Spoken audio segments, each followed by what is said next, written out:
2020년 1월 5일 하나님께서 저에게 주시는 말씀은 여호수아 1장 5절에서 9절, 봉도하기 전에 통독 사경회 광고를 다시 한번 드립니다. 12차 성경 통독 사경회가 2월 10일 월요일부터 14일 금요일까지 열립니다.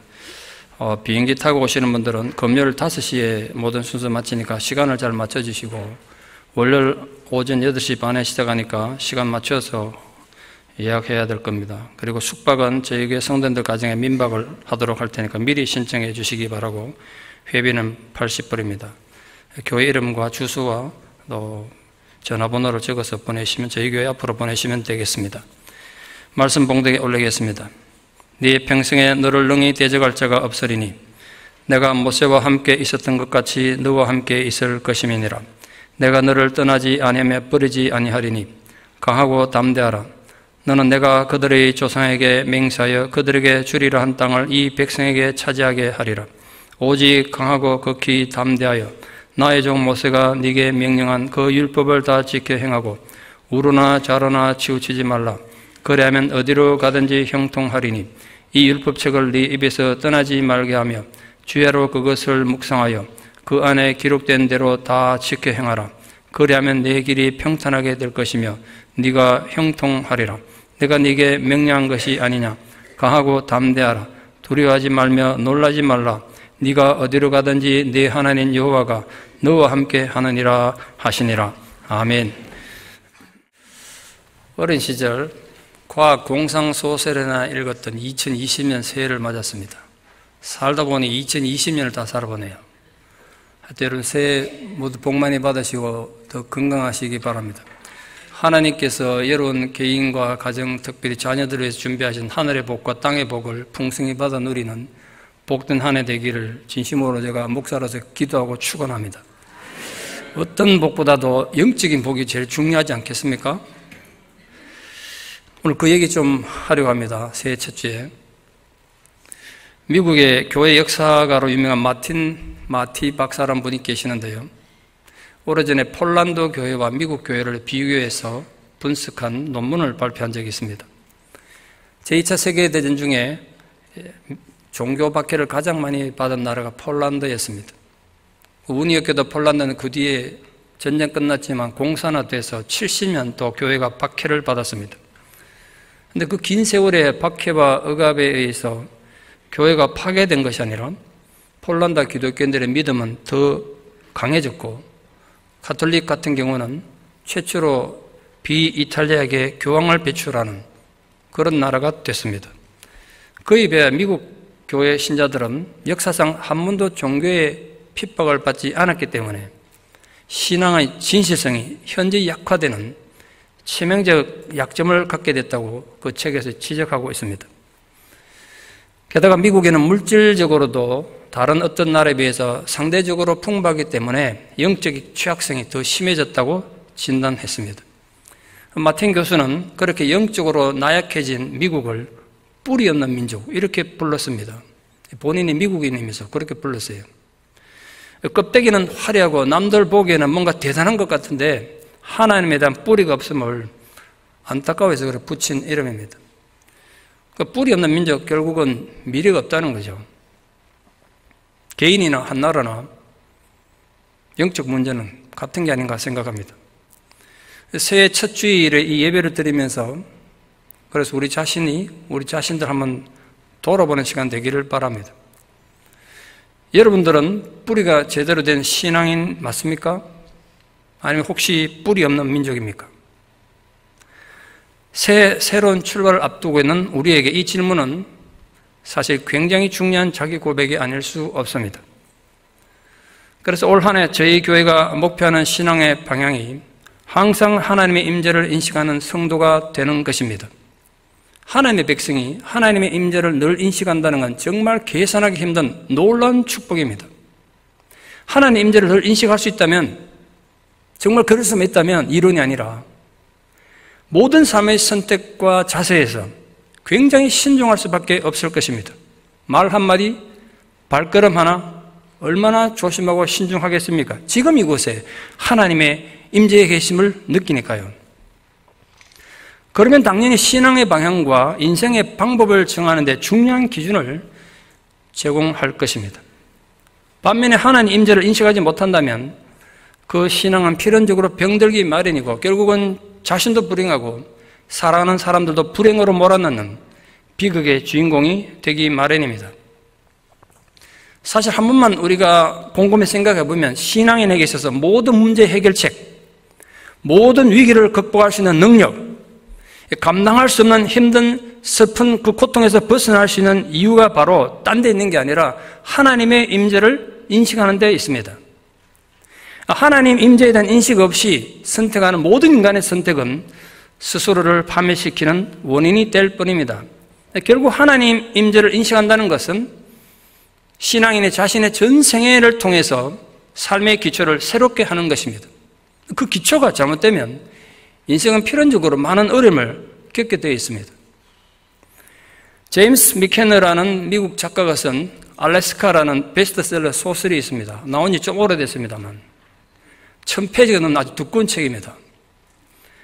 오늘 설교에 필요한 부분만 좀 간단히 요약해서 말씀드리면 한 소녀의 실화를 바탕으로 미국의 비극을 다룬 알래스카에서 과거에 있었던 비극을 다룬 그런 작품인데요. 이 딸은 유타에서 고등학교를 나왔습니다. 그런데 어머니 부모의 강요에서 몰몬 대학을 가요. 이 집안이 몰몬을 믿는 그런 가정이 아니었어요. 일반 기독교인 가정이었는데 몰몬으로 보냈어요. 몰몬 대학. 이유가 뭐냐면 몰몬 대학교는 굉장히 규율이 엄격하다는 소문을 듣고 딸이 혹시 대학 가서 잘못된 길로 갈까 봐 그걸 방지하기 위해서 부모가 강제로 몰몬 대학을 가게 했어요. 부모에 대해서 반항하지 못하던 착한 소녀는 몰몬 대학을 전혀 가고 싶지 않았지만 4년 동안 정말 지옥 같은 생각하며 대학을 겨우 졸업했어요. 그리고 초등학교 선생이 됐습니다. 딸이 22살이 되고 사회생활하고 학교 선생을 하는 그런 상황에도 엄마의 걱정과 두려움은 사라지지 않았어요. 이 딸이 이제 학교가 멀리 떨어져 있었는데요. 그 사회생활하면서 우리 딸이 마약에 손을 대면 어떡하나? 술을 마시면 어떡하나? 나쁜 친구도 사귀면 어떡하지? 주일이 돼도 교회를 안 가면 어떡하지? 걱정에 꼬리를 물어서 주말마다 200마일 넘는 거리를 엄마가 운전해 가서 딸을 집에 데려와요. 교회 가게 하는 거죠. 지치고 질린 딸이 더 참을 수 없어서 부모로부터 가장 먼 곳 도망간 게 알래스카예요. 알래스카 도망가서 독립하고 그 과정에서 이제 엄청난 비극과 고난을 겪어가는 그런 스토리입니다. 여러분, 부모가 자식을 어떻게 못해요? 뭐 어떤 대단한 유산을 물려주면 자식이 행복해질 것 같습니까?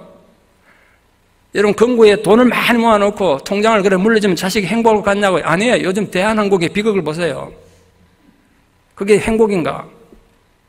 부모가 자식에게 줄 수 있는 최고의 유산, 단 하나의 유산이 있다면 하나님의 임재를 가르치는 것입니다. 하나님의 임재를 가르치는 것. 만약 그 자식이 지금 이곳에 하나님 나와 함께 한다는 하나님의 임재 의식만 갖고 있다면 걱정할 필요 없어요. 어디 갔다 나도 걱정할 필요 없어요. 어떤 상황에서도 걱정 안 하셔도 돼요. 그러려면 조건이 하나 있습니다.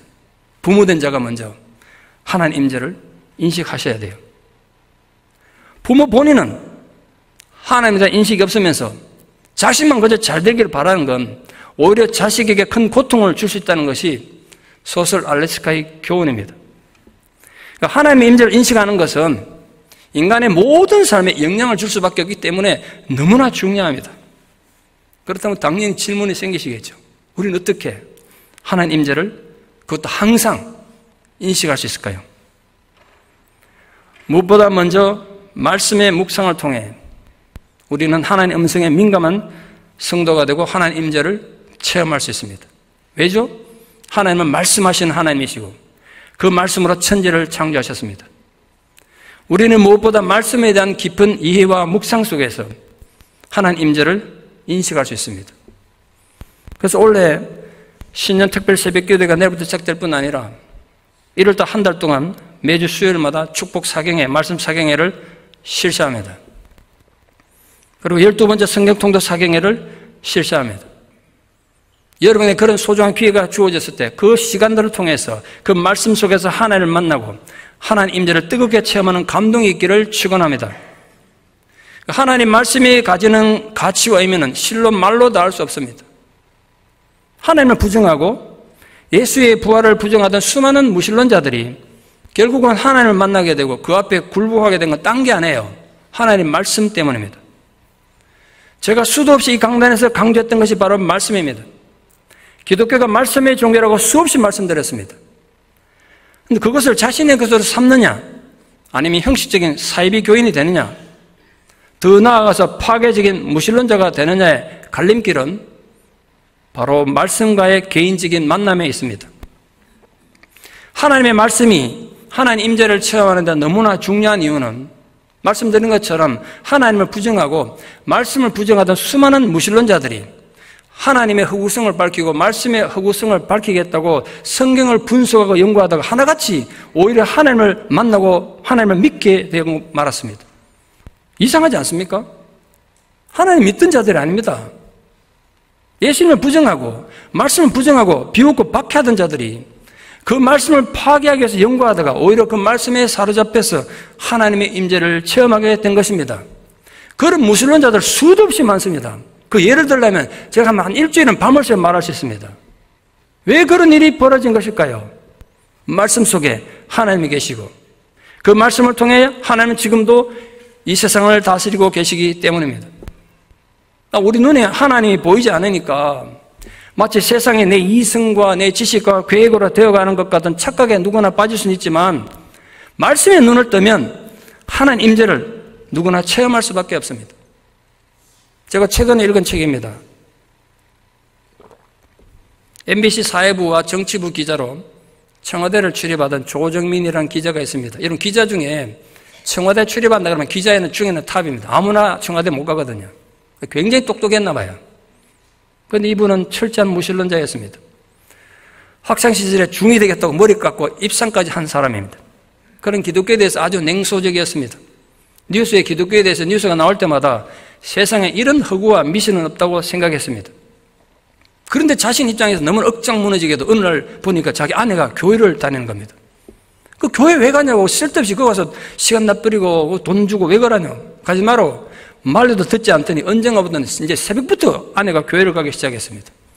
아내의 그런 행동을 자기는 도저히 이해할 수 없었습니다. 나름대로 똑똑한 아내인데 어떻게 똑똑한 아내가 이렇게 이상한 행동을 하게 됐을까? 이해할 수 없어서 어느 날 새벽에 뒤를 밟아서 그 교회를 한번 가봤습니다. 교회 가보고 깜짝 놀랐습니다. 교회 안에 완전히 미친 사람들 천지였습니다. 자기 입장에서 아내가 이런 곳에 다닌다고 생각하니까 가슴이 철렁했습니다. 큰일 났다. 우리 아내 일생이 끝났구나. 그때 기자의 본성이 발동했습니다. MBC에서는 카메라 출동이라는 프로그램이 있었는데 고발하는 프로그램이죠. 교회에 잠입해가지고 교회 허구성을 세상에 폭로해보자. 그럼 아내도 포기하겠지. 그래서 교회를 막 여러 번에 드나들고 막 그런 일이 나와요. 그리고 그것만 안 되니까 성경을 내가 읽어보고 성경을 비판하자. 성경을 무려 5번을 읽었는데도 어려워서 이해가 전혀 되지 않았습니다. 여러분, 방송국 정치부 기자로 청와대를 출입하는 자칭 지성인이었는데 성경을 무려 5번 읽었는데도 이해가 되지 않았대요. 그래서 도대체 이해가 안 된다. 그래서 쉽게 풀어선 현대인의 성경 그걸 사서 읽어봤습니다. 그래도 이해가 안 됐습니다. 어린이용 성경은 좀 이해가 쉬울까요? 어린이용 성경까지 사서 읽어봤는데도 이해가 안 됐어요. 나중에는 한영대조 성경, 이분 영어를 잘하니까 미국 특파원도 하고 하신 분이니까요. 한영 성경을 사다 놓고 읽었는데도 이해가 안 됐어요. 그런 중에 이제 세월호에서 1년쯤 흐른 어느 날, 이 날카롭고 냉소적인 방송국 기자가 내린 결론은 이것이었습니다. 성경은 진리다. 성경은 진리라는 거예요. 다른 사람들 간증하는 것처럼 하나의 음성이 들리거나 환상을 본 거 아니에요. 아무런 영적 체험이 강력하게 있었던 것도 아니에요. 근데 성경을 비판하려고 읽다가 보니까 성경이 진리고 모든 인생의 답이 여기 있다는 사실이 믿어진 거예요. 그 뒤에는 방송국 사장 자리도 포기하고 나중에 진급 올라가가지고 IMBC 사장까지 올라갔더라고요. 그리고 막대한 스톡 옵션, 나중에 이게 상장되면 수십억, 수백억 받을 수 있는 스톡 옵션 다 포기하고 53세 늦은 나이에 신학교 가려고 하니까 남편 예수 믿기를 그렇게 기도했던 부인이 좋아했을까요? 싫어했을까요? 걷고 말리는 거야. 얼마나 못한 일입니까? 목사하려면 이혼하고 하는 거야, 목사하려면. 굉장히 못쓰는 생각이 듭니다. 그때 이 목사님이 아직 그때는 기자였지만 아내에게 이렇게 말했더라고요. 여보, 그래 IMBC 사장 자리 좋고 수백억 돈 좋지만 만약 하나님 오늘 나 부르면 그거 다 의미 없는 거야. 오늘 나 부르면 끝나는 거야. 그러니까 아내도 동의하더라는 거죠. 53세 늦은 나이에 신학에서 지금 열심히 목회를 하고 계십니다. 그 조정민 목사님이 쓴 왜 예수인가? 라는 책이 그의 간증집이고 기독교가 어떤 종교인가를 12가지 주제로 아주 정말 잘 설명해 놓은 책입니다. 혹시 여러분 중에 교회는 다니지만 내가 왜 예배를 드려야 되는지, 성경을 왜 읽어야 되는지, 목사님 맨날 성경 읽으라 그러는데 내게 감동도 안 오고 도대체 기독교가 어떤 종교인지 잘 모르시는 분들, 그래서 기독교가 어떤 종교인지 내가 정말 확신을 갖기를 원하시는 분들 꼭 한번 사서 읽어보기 바랍니다. 조정민 목사님 저의 왜 예수인가입니다. 말씀이 하나님을 체험하는 소중한 도구가 된다는 건 저 자신이 너무나 잘 알고 있습니다. 그건 제 간증이니까요. 저는 정말 성경에 미친 목사였어요. 지금도 그래요. 저는 책 읽는 거 좋아하지만 성경이 너무 좋습니다. 성경이 너무 좋아요. 그 속에서는 너무나 선명하게 하나님을 볼 수 있기 때문입니다. 그 속에서는 더럽고 추악한 나를 볼 수 있기 때문입니다. 10수년 전에 어떤 장로님이 제보고 이러더라고요. 목사님은 성경에 미친 것 같아요. 제가 맞아요. 장로님 제가 미쳤어요. 이랬어요. 제가 성경에 미치지 않고서는 혼자서 성경 녹음한다는 거 엄두도 못 낼 일이다. 근데 저는 그게 너무 좋았어요. 그 기쁨과 감동은 어떤 것으로 대체할 수 없었어요. 그럼 한다고 누가 알아줍니까? 뭐 돈이 생깁니까? 몸만 피곤하죠. 비유가 좀 원색적이긴 하지만 제가 그때 깨달았어요. 저는 평생 술도 못 먹어보고 담배도 안 피워봐서 그게 어떤 건지 잘 모르지만 마약에 중독되거나 도박에 중독돼서 그 기쁨을 누리는 게 이런 기쁨이 아닐까. 그래서 이런 게 그렇게 중독되는 게 아닐까. 제가 그것도 생각해 봤다니까요. 제가 성경에 미쳐서 그 속에서 시간을 보내는 게 너무 좋아서 밤을 새운 날이 하루 이틀 아니거든요. 어느 날 보니까 창쌤이 어느새 또 날이 샜어. 이렇게 여명이 또 오는데 내가 그날 생각했어요. 마약 중독자나 도박 중독자들이 거기서 못 태어나는 게 이런 감정 때문이겠구나. 내 자야 되는 거 알고 내일 새벽 기도 가야 되는 거 아는데 성경 읽다 보니까 이게 너무 좋아가지고 밤을 또 새인 거야. 성경 읽는 것이 너무 좋아서 3년에 가까운 세월을 제대로 잠을 자본 적 없이 성경 통독 자료 준비하고 혼자 새벽에 성경 읽었습니다. 그러다가 진짜 쓰러진 적도 있어요. 여러분 정말입니다. 우리는 말씀을 통해서 하나님의 임재를 무엇보다도 강력하게 인식할 수 있습니다. 이건 여러분의 담임 목사인 제가 수도 없이 경험해본 분명한 정언이기 때문에 믿으셔도 좋습니다. 그렇게 해보십시오. 올 한 해는 여러분 모두 정말 말씀을 열심히 읽어서 하나님 임재를 체험하는 성도가 되기를 축원합니다. 폼으로 들고 다니는 성경은 또 집에서 장식으로 두는 성경 말고 여러분 심장에 새겨진 성경을 가지는 은혜가 있기를 축원합니다. 아멘 하시면 다 통독사경에 올 줄 믿습니다. 그리고 성경을 읽든 설교를 듣든 깨달은 말씀을 자꾸 되새김질하고 묵상하는 것이 또한 하나님 임재를 체험하는 정말 좋은 방법입니다. 여러분 소가 풀을 뜯어 먹는다고 바로 소화되는 게 아니지 않습니까? 소화 못 시키죠. 우리 성경 한 번, 10번 이런다 소화될 것 같습니까? 여러분 저는요 성경 통독 사경에 인도한 것마다 수십 번 해요. 그거에도 몇 번 읽었겠어요. 제가 참여한 것마다 수십 번이거든요. 성경을 100번 들었는데도 아직 이해 안 돼요. 소화가 안 돼. 계속 되새김질 하셔야 돼요. 소가 어떻게 풀을 한번 뜯어먹었다 지게 되겠어요? 통독사경에 한번 왔다고 어떻게 성경을 다 알겠어요? 되풀이할 수밖에 없어요. 되풀이할 수밖에 없어. 그게 제가 깨달은 거예요. 성경은 되풀이할 수밖에 없다. 소는 반드시 되새김질 해야 완전히 소화가 되지 않습니까? 그 결과 그 풀에 무슨 영양가가 있겠어요? 아무 영양가 없는 풀만 먹는데도 영양가 만점에 우유를 만들고 스테이크를 만들어낸단 말이에요. 영적으로도 말씀을 되새김질하는 것이 그래 정말 중요해요. 신앙인이 말씀을 되새김질하지 않으면 말씀이 하나의 이론이 되거나 말장난의 장식품이 되고 말아요. 저는 그런 경우 너무나 많이 보아왔고 보아오고 있어요. 신앙이 그냥 말씀이 말장난의 장식품이야. 그러면 영적으로 소화불량 걸리게 되고 자신의 심장에서는 은혜가 소멸되고 마는 것입니다. 그 결과 교회는 오래 다녔지만 하나님 없는 종교인이 된다고요. 하나님 없는 종교인. 우리는 반드시 말씀을 되새김질하면서 그 속에서 하나님 임재를 체험하는 성도가 되기를 축원합니다. 말씀을 되새김질하면요 유익한 점이 정말 많습니다. 무엇보다도 생각이 깊어져요. 세상에서 공부 많이 하면 똑똑해지는 것 같은데 다 그 허당이 되다 보니까 성경에서 깨달아야 될 지혜는 얄팍하게 세상을 살지 않게 되더라고요. 세상을 보는 눈이 지혜로워져요. 세상 돌아가는 게 보인다고요. 그리고 무엇보다 그 말씀의 묵상을 통해 전혀 예상하지 못했던 하나님의 모습을 알게 되고 체험하게 됩니다. 사랑하는 성도님 모두 이 한 해 말씀과 묵상을 통해서 하나님 임재를 강하게 체험하는 영적인 축복을 누리기를 진심으로 축원합니다. 두 번째로 우리는 기도와 섬김을 통해 하나님 뜻을 이루는 성도가 되고 하나님 임재를 체험합니다. 기도는 인간이 하나님을 만날 수 있는 정말 좋은 방법입니다. 하나님이 직접 명령하신 방법이기도 합니다. 그러나 기도는 인간의 욕망을 이루는 도구가 결코 아닙니다. 기도는 하나님을 간절히 찾는 것입니다. 우리는 기도를 통해서 무엇보다 뜨겁게 하나님 임재를 체험할 수 있습니다. 그러니까 하나님에 대한 간절함이 기도 속에 나타나게 되어 있습니다. 제가 며칠 전에 신문에서 뉴스를 봤는데요. 제가 아주 오래전에 선교 가서 한두 달 머물렀던 태국의 금ken이라는 곳에서 있었던 데라 내가 아는 데라 익숙해서 다시 읽어보다가 이 사건을 봤어요. 금ken이라기를 눈이 띄어서 봤어요. 그 아누칫 운차넬이라는 태국 사람이 금ken주와 그 옆에 우돈타니주라고 있는데 거기에 사시라는 도시를 출퇴근하면서 도로를 고속도로를 왔다 갔다 하는데 매일 지나다 보니까 아주 병들고 연약한 개 한 마리를 본 거예요. 이 사람이 다니면서 아주 주인이 버렸나 보다 이 생각을 했는데 하루는 퇴근하다 보니까 어떤 젊은 여자가 와서 음식을 주고 있는 걸 봤어요. 그 다음날도 가는데 또 음식을 주는 걸 봤어요. 궁금해가지고 차를 타고 가다 멈추고 내려가 물어봤어요. 사정이 어떻게 됐는가? 왜 개가 여기 있고 당신은 이 개에게 왜 먹이를 주고 있냐? 그 젊은 여자가 이렇게 말했어요. 이 개는 지난 4년간 이 자리에서 누군가를 기다리고 있다. 그 개가 병들고 너무 약해 보여서 자기 집에 데려가서 치료도 해주고 먹을 거 줘봤는데 또 도망가가지고 여기 오더란 거예요. 집에 데려가면 도망가서 여기 오고 데려가면 다시 오고 그래서 이제는 데려가는 걸 포기하고 자기가 할 수 있는 건 가끔 와서 이제 먹이 주는 것밖에 없다는 거예요.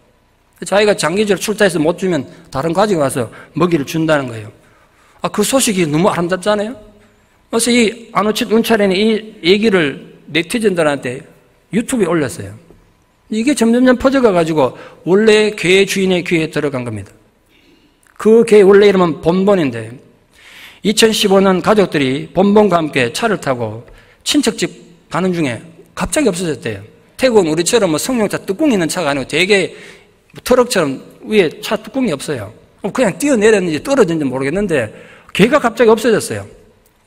다시 돌아와서 가던 길을 돌아와가지고 본본을 찾으려고 아무리 찾지 못해서 그 차는 막 다니고 그러니까 본본이 치여 죽었든지 죽었다고 생각하고 집으로 돌아간 겁니다. 4년이 지났는데 그 개가 자기들을 아직도 기다리고 있다는 걸 알게 된 거예요. 얼마나 감격스럽게 찾아갔겠어요. 그러니까 그 고속도로에서 4년을 주인을 기다리던 그 간절한 기다림의 개는 주인을 만나 행복하게 자기 집으로 돌아갔다는 거예요. 제가 그 뉴스를 보면서 좀 속된 표현이긴 합니다만 우리의 인내와 기다림이 이 개보다 못해 되겠나 이 생각을 했다니까요. 기도는 긴 기다림을 필요로 합니다. 인내하는 믿음이 곧 기도입니다. 우리 인내의 기도를 통해서 하나님 임재를 체험하기 때문에 그렇습니다. 그러나 기도는 단지 말로만 하는 것이 아닙니다. 이론에 머무는 기도는 의미가 없습니다. 기도는 섬김을 통해 증명되는 것입니다. 여러분이 기도하기 위해서 하나님 앞에 무릎을 꿇어야 하지만 동시에 이웃을 섬기기 위해서도 무릎을 꿇어야 합니다. 섬김 속에 기도의 정신이 있습니다. 진실로 2020년 이 한 해를 기도로 인내하며 무릎 꿇어 이웃을 섬기는 과정을 통해 하나님 임재를 뜨겁게 체험하는 은혜가 여러분 모두에게 있기를 진심으로 축원합니다. 마지막 세 번째로 찬양과 나눔을 통해 우리는 하나님의 이름을 높이면서 하나님 임재를 체험할 수 있습니다. 이제는 상식적인 얘기입니다만 인간의 제일 된 목적은 하나님을 영화롭게 하는 것 아니겠습니까? 찬양보다 하나님을 더 높일 수 있는 건 없습니다. 여러분 우리가 이 땅에 생활하는 많은 종교 행위가 있지 않습니까? 이제 설교도 하고 기도도 하고 봉사도 합니다만 천국 가면 설교할 필요 없어요. 저는 천국 가면 실업자예요. 할 게 없어요. 설교할 거 뭐 있습니까? 주님께 직접 들으면 되는데 기도도 안 해도 돼요. 뭐 답답한 거 있습니까? 주님께 직접 가서 말씀하시면 돼요. 그런데 거기에 유일하게 남는 건, 이 땅에 사는 유일하게 남는 건 찬양이에요. 그래서 성가대가 굉장히 중요한 거예요. 성가대는 가서도 계속 할 거니까. 우린 그 찬양 속에 하나님 임재가 있기 때문에 중요한 거예요. 우리는 목소리를 높여 하나님을 찬양해야 합니다. 9.11 테러로 쌍둥이 빌딩이 무너져서 붕괴한 뒤에 구조대원들이 구조하는 걸 많이 보셨을 텐데, 그때 제가 인상 깊게 남아있는 장면이 있습니다. 한참 막 구조하다가 파헤치다가 지휘관이 호각을 쫙 불면 모든 곳에서 일시 멈추고 정적 속에 들어가 이걸 가만히 있더라고요. 이유가 뭔지 아시죠? 혹시나 그 잔해 속에 살아있는 사람이 무슨 소리를 낼까 봐. 그 소리 듣기 위해서 한 5분 이상 모두가 멈추고 가만히 기다려요. 사람이 부상을 입었던 다리가 부러졌던 간에 살아있다면 무슨 소리를 낼 것이고, 그 소리 나는 곳엔 생존한 자가 있으니까 거기 이제 구조활동을 펼치는 거죠. 하나님 우리 보실 때도 마찬가지가 아닐까 이런 생각합니다. 하나님 우리를 보실 때 여러 환경이 지금 쌍둥이 빌딩이 무너져서 그 잔해 때문에 깔린 것처럼 비참하고 고통스러울지라도 하나님 향하여 찬양을 끊이지 않고 하나님 향하여 부르짖으면 하나님 여러분 귀에 귀 기울이실 것입니다. 그 소리가 찬양이란 말이에요. 구체적인 예가 있어요. 바울과 실라가 복음을 전하다가 채찍에 맞았습니다. 고대시대 그때 채찍은요, 살까지 다 찢어진다고요. 성경에 자세한 묘사는 없지만 요선처럼 긴급 치료받을 수 있는 데도 아니고 막 온갖 피부가 다 찢어져 피는 막 흐르고 이랬을 거예요. 거기 또 손발은 쇠사슬에 착고에 채여 있습니다. 감옥에 갇혔어요. 그때 뭘 했는지 아십니까? 찬양했어요. 사실 그 찬양할 수 있는 분위기가 아니지 않습니까? 찬양할 기분이 아니죠. 그러나 그런 상황일수록 여러분 기분에 좌우되지 말고 내 기분이 우울하든지 괴롭든지 어떻든지 간에 믿음으로 더 힘껏 하나님을 찬양해야 합니다. 찬양은 기적을 일으키니까. 그 찬양 속에 하나님 임재가 있기 때문에 그렇습니다. 여러분 마음이 괴롭고 힘들수록 자꾸 위축되지 말고 더 크게 찬양하십시오. 실제로 바울과 실라가 감옥에서도 그렇게 피 흘리며 쇠사슬에 갇혀서 찬양했더니 감옥문이 열리고 쇠사슬은 끊어지는 기적이 일어났습니다. 사실 감옥이 찬양할 분위기는 아니잖아요. 그러나 분위기란 건 우리가 만들어야지 내 기분에 좌우되면 안 되는 거예요. 우울할 수 있죠. 고통스러울 수 있죠. 근데 거기에 내가 조정당하면 안 되는 거예요. 그 감정을 내가 억눌러야 돼요. 힘들고 어려울수록 우울할수록 더 박수치고 더 기뻐하고 더 큰 소리로 찬양해야 합니다. 그러면 힘이 생기고 용기가 생기는 거예요. 그래서 비록 무너진 건물더미 속에 갇혀있는 우리 삶이라고 해도 하나님 우리 찬양 소리를 들을 수 있도록 우리 그렇게 고백하는 거란 말이에요. 구조대원들이 소리 나는 곳에서부터 구조활동을 먼저 하는 것처럼 하나님 우리 찬양을 들으시고 우리의 고통과 절망과 눈물 가운데서 부르는 그 찬양 소리에 하나님 응답하시고 하나님의 위로와 사랑이 부어지는 것을 잊지 마십시오. 그 사실을 잊으시면 안 돼요. 하나님은 그래서 우리 입에 어떤 노래가 있는지 어떤 찬양을 하는지 관심이 많으세요. 어떤 성가대 인도자가 찬양은 성도의 영적 상태를 진단한 자가 진단서다라고 말한 걸 읽은 적이 있습니다. 일리가 있더라고요. 만일 지금 자신의 영적 상태를 알고 싶다면 요즘 내 입에 무슨 노래가 주로 나오는가 그걸 살펴보라는 거예요. 마음이 지금 외롭고 우울하면 계속 외로운 노래, 이별의 노래 이런 것만 나올 거고, 절망하고 있다면 비관적이고 슬픈 노래가 입에 나올 거예요. 영적으로도 마찬가지라는 거예요. 여러분 요즘 주로 무슨 찬양을 부르십니까? 아예 찬양을 안 하십니까? 자신을 한번 살펴보세요. 그게 자신 영적 상태예요. 우리는 우리 입이 마음에 있는 걸 표현하잖아요. 속일 수가 없어요. 예수님이 말씀이잖아요. 네 마음이 쌓인 게 입으로 나오는 거예요. 그런데 더욱 놀라운 것은 자기 입의 노래를 바꾸면, 찬양을 바꾸면 마음의 상태도 바뀌는 거예요. 여러분의 자신의 영적 상태를 바꾸기를 원하신다면 여러분 입술에 찬양이 힘차게 되고 바뀌기를 바랍니다. 찬양을 잊고 살던 사람이 있다면 찬양하는 자가 되기를 바랍니다. 우리는 그걸 통해서 하나님 임재를 체험합니다. 찬양은 때로는 우리 목숨을 건지기도 하고 결정적인 순간 인간의 운명을 바꾸는 원인이 되기도 합니다. 왜? 찬양 속에 하나님 임재가 강하게 임재하고 있기 때문에 그렇습니다. 광주 민주화 항쟁이 절정에 달할 때였습니다. 그 얼마 전에 신학교 다니다가 군 입대했다가 보안부대로 배치받았던 오기일 전도사라는 분이 있습니다. 대학생을 하다가 갑자기 군대를 갔으니까 대학생하고 가장 근접하니까 이 보안부대에서 밀명을 내렸어요. 광주로 몰려 들어가서 학생들이 지금 어떤 상태인지 동태를 파고 오라고. 그래서 등산복으로 갈아입고 산을 넘어서 광주 시내로 진입했어요. 이 당시에는 많은 시민들과 학생들이 죽고 민주항쟁이 막 절정에 달할 때라 이 광주 시민들 학생들도 혹시 군대가 언제 쳐들을지 몰라서 각 곳곳에 보초를 쏘고 있었습니다. 산에도 등산로 입구마다 보초를 쏘고 있었는데 오기일 전사가 그걸 몰랐던 거죠. 광주에 대해서 잘 모르는 사람이니까. 근데 내려가다가 입구에서 잡혔어요. 대학생 5명이 보초 서는 대학생 잡힌 거예요. 아침에 내려오니까 학생들 딱 붙잡고 물었습니다. 너 군인이냐? 아니다. 왜 이른 아침에 또 산에서 내려오냐? 아침 일찍 등산 갔다 내려온다고. 그걸 믿겠습니까, 학생들이? 수상하니까 수색했습니다, 몸. 오길 전사가 가면서 혹시 자기가 어떻게 될지 모르니까 요즘 막 총 맞아 죽고 하니까 호신용으로 권총 하나 차고 갔어요. 그게 발각된 거예요. 그 육군이라는 글자가 선명히 새겨진 호신용 권총이 보였습니다. 군인이라는 게 증명이 된 거죠. 당장 이 학생들이 소리치면서 뒤로 돌아라고. 돌았더니 권총이라는 게 그냥 발사하면 발사되는 게 아니거든요. 노래시를 전진 후퇴해야 척척 해야지 이게 총알이 나간다고요. 돌아섰더니 뒤에서 그냥 노래시 장전하는 소리가 들렸습니다. 방아쇠 땡기면 죽는 거예요, 그냥. 그 짧은 시간에 만감이 교차하는 거예요. 실제 그거 당하면 어떻겠어요? 지금 뒤에서 총을 겨누고 노래시 전진 후퇴했단 말이에요. 그 짧은 시간에 내가 오늘 여기서 죽는구나. 내가 주의 일도 제대로 못 해보고 이렇게 죽는구나. 근데 그 짧은 시간, 그럼 내가 이 죽음 앞에서 내가 뭐 해야 될 것인가 생각하니까 찬양이 생각나더라고요, 찬양이. 죽기 전에 하나님 앞에 내 마지막 신앙 고백으로 찬양하고 죽어야지. 그래서 찬양했어요. 나의 갈 길을 다가도록 예수 인도하시니.